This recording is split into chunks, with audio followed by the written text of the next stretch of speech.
से आम आदमी पार्टी के पीछे भारतीय जनता पार्टी पड़ी हुई है और वहां हमारे सोशल मीडिया के पेज को इन्होंने सस्पेंड कराया है। और दूसरा, जो 7 लोगों के टूटकर बीजेपी में शामिल होने का मामला है, जिसमें आज उपराष्ट्रपति महोदय को और जो हमारे चेयरमैन है राज्यसभा को आज पत्र दूंगा, उनको डिस्क्वालीफाई करने के लिए, उनकी सदस्यता को रद्द करने के लिए। तो ये 2 विषय है जिस पे आज आपसे बात करनी है। गुजरात में आम आदमी पार्टी का विस्तार लगातार हो रहा है। गुजरात में जनता के मुद्दों पर आम आदमी पार्टी जमीन पे संघर्ष कर रही है। 5 हमारे विधायक हैं वहां। 14% विधानसभा में हमको वोट मिला था और हमारे कई विधायकों को पकड़ पकड़ के जेल में डाला बीजेपी ने। चैतर बसावा को जेल में डाला, 2 बार जेल में डाला, जो आदिवासी समाज के बड़े नेता है। यहां तक कि उनकी पत्नी को जेल में डाला। ईसुदान गढ़वी जो हमारे प्रदेश अध्यक्ष हैं, उनको जेल में डाला। गोपाल इटालिया हमारे विधायक हैं, उनको जेल में डाला। प्रवीण राम जी हमारे नेता है, उनको जेल में डाला। ऐसे तमाम लोगों को पकड़ पकड़ के पिछले कुछ महीनों में भारतीय जनता पार्टी ने जेल में डाला, उनको प्रताड़ित किया, उनको परेशान किया, उनके ऊपर तमाम सख्ती की। फिर इन्होंने अभी जो वहां पर नगर पालिका का चुनाव हो रहा है, तालुका और जिला पंचायत का चुनाव हो रहा है, नगर निगम का चुनाव हो रहा है, इसमें बहुत सारे कैंडिडेट्स को फर्जी मुकदमे लगा के, धमका के, डरा के उनके ऊपर, उनको कैंडिडेट्स ना बने, फॉर्म ना भर पाए, पार्टी की तरफ से ना खड़े हों, यह काम किया। फिर हमारे कैंडिडेट के ऊपर फायरिंग करवाई। अभी इसी नगर पालिका के चुनाव में फायरिंग करवाई गुजरात में। और आज जब मैं आपसे बातचीत कर रहा हूं तो हमारा गुजरात का फेसबुक का पेज भारतीय जनता पार्टी ने सस्पेंड करा दिया। इंस्टाग्राम का पेज भारतीय जनता पार्टी ने सस्पेंड करा दिया और 3 अलग अलग लोगों के अकाउंट सस्पेंड करवा दिए जो सोशल मीडिया पे पोस्ट करते थे। अब इसकी वजह क्या है? बीजेपी अपने गुनाह को नहीं ठीक कर रही, अपने काम करने के तौर तरीके को नहीं ठीक कर रही। स्कूल अस्पताल कैसे बनेंगे, गुजरात का विकास कैसे होगा, इसको नहीं सही किया जा रहा। तो जनता आम आदमी पार्टी की तरफ झुक रही है, आम आदमी पार्टी से जुड़ रही है, आम आदमी पार्टी का विस्तार हो रहा है। और इसमें 8 करोड़ लोगों ने 26 दिन में सोशल मीडिया पर जाकर आम आदमी पार्टी की पोस्ट देखी है। यह कोई मामूली बात नहीं है। 8 करोड़ लोगों ने गुजरात के 26 दिन के अंदर जाके इंस्टाग्राम और फेसबुक पर आम आदमी पार्टी की पोस्ट देखी है, जिसमें कुछ उनके जन विरोधी काम थे, उससे संबंधित पोस्ट भी थी। कुछ हमारे नेताओं के भाषण थे, उनके संघर्ष थे, उनकी लड़ाइयां थी। लोग जा रहे हैं, उसको देख रहे हैं। तो इनको लगा कि जो व्यक्ति गुजरात का घर पे बैठा हुआ है, जो सड़क पर निकल के नारेबाजी नहीं कर सकता बीजेपी के खिलाफ, वो आज आम आदमी पार्टी के पक्ष में खड़ा हो रहा है। वो आज आम आदमी पार्टी को अपना समर्थन दे रहा है। वो आम आदमी पार्टी के पोस्ट को लाइक कर रहा है, देख रहा है। तो आम आदमी पार्टी की बात और विचारधारा, आम आदमी पार्टी के काम लोगों तक ना पहुंचने पाए, इसलिए हमारा इंस्टाग्राम और फेसबुक का पेज सस्पेंड किया गया। मैं गुजरात के भाइयों से कहना चाहता हूं, अपने व्हाट्सएप के माध्यम से, अपने दूसरे माध्यमों से आम आदमी पार्टी के जो वीडियोस हैं, जो उनके पोस्ट हैं, उसको ज्यादा से ज्यादा लोगों तक पहुंचाइए और जिस तरह से आप हमारे साथ जुड़े हुए हैं उसका और मजबूती से विस्तार कीजिए। और मैं बीजेपी वालों से कहना चाहता हूं, तुम्हारे ऐसे घिनौने खेल का कोई असर नहीं होगा। इस बार गुजरात की जनता 30 वर्षों के कुशासन का सूपड़ा साफ करेगी, ये मैं कहना चाहता हूं। और नगर निगम, नगर पालिका और पंचायत तालुका के चुनाव में भी हमारा अच्छा प्रदर्शन होगा, ये हमें पूरा विश्वास है, नंबर 1। और नंबर 2, कल आपने देखा एक गैर संवैधानिक, गैर कानूनी और नियमों के विपरीत जाकर 7 लोगों ने बीजेपी में शामिल होने का ऐलान कर दिया। यह कानूनी रूप से पूरी तरह से गलत है।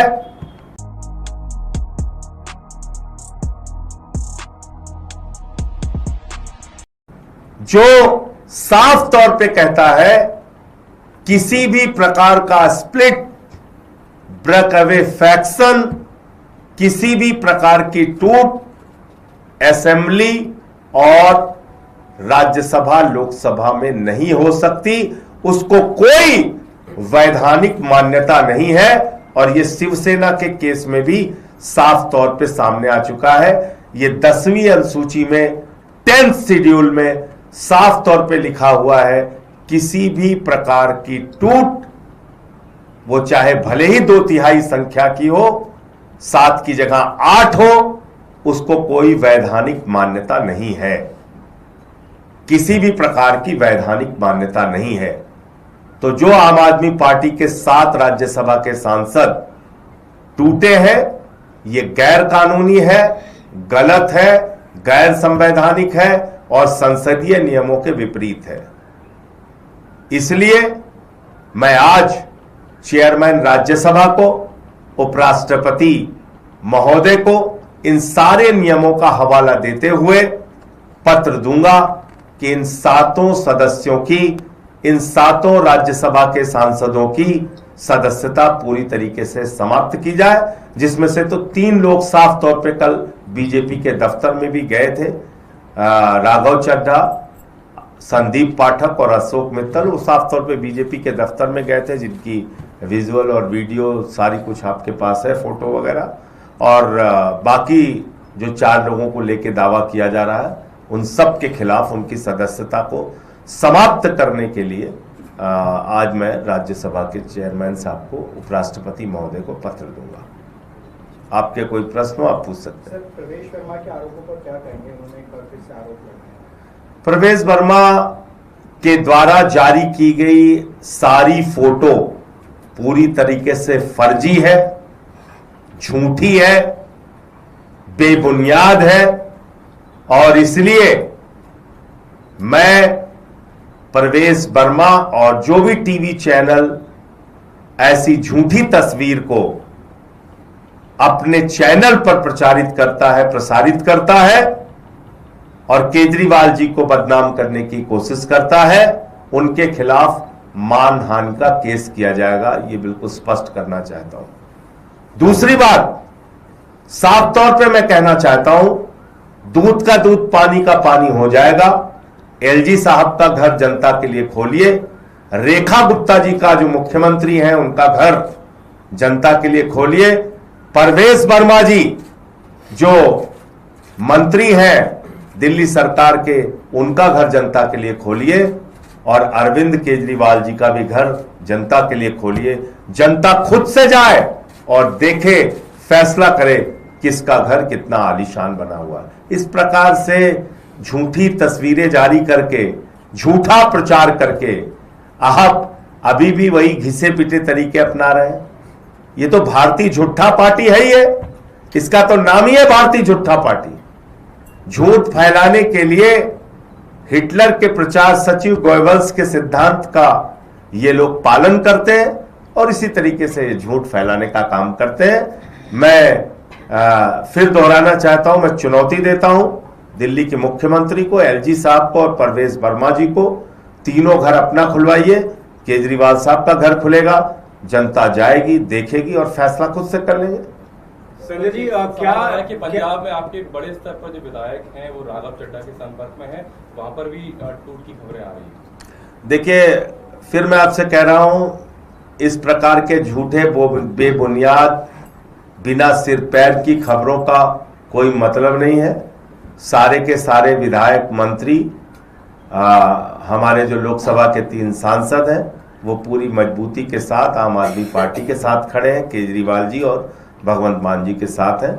इस प्रकार की किसी भी अफवाह पर कोई ध्यान नहीं देना चाहिए। और जैसा मैंने आपको स्पष्ट कर दिया, एक भी एमएलए एमपी टूट के जा ही नहीं सकता, ये कानून के खिलाफ है, ये एंटी डिफेक्शन लॉ में साफ तौर पे लिखा हुआ है, कोई ऐसे टूट के जा ही नहीं सकता। सर ये बताएं कि सवाल इसमें उठ रहा है कि आम आदमी पार्टी इतना क्लोज नेट, उसमें से 7 बड़े सांसद आपके छोड़ के चले जाते हैं, नाराजगी थी, क्या आप लोगों ने कभी कोई बातचीत करने की कोशिश नहीं की? आप ये जरूर कह रहे हैं कि बीजेपी ने अप्रोच किया, लेकिन आपकी तरफ से क्या कोई प्रयास हुआ था कि ऐसे लोगों को रोका जाए? और ये कब पता चला आप लोगों को ये नाराज हैं?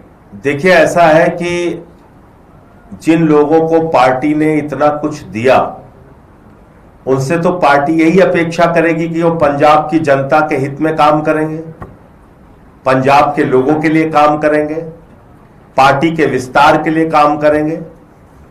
पंजाब में आम आदमी पार्टी की भगवंत मान जी की सरकार क्या क्या काम नहीं कर रही है, आप बताइए। 10 लाख रुपए तक का मेडिकल का खर्चा पूरी तरह से सरकार उठाएगी, ये फैसला हमने किया।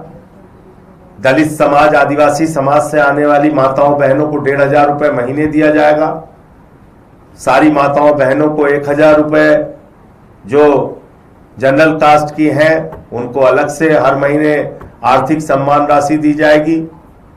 इसके अलावा हमने वहां मोहल्ला क्लिनिक का मॉडल दिया, वहां पर बेहतरीन शिक्षा का मॉडल दिया, स्कूल ऑफ एमिनेंस बनाए, सरकारी नौकरियां लोगों को दी।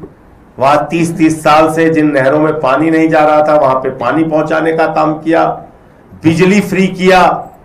और जब से बेअदबी के खिलाफ कानून आया, इससे आम आदमी पार्टी और अरविंद केजरीवाल जी और भगवंत मान जी का ग्राफ बहुत तेजी के साथ बढ़ा।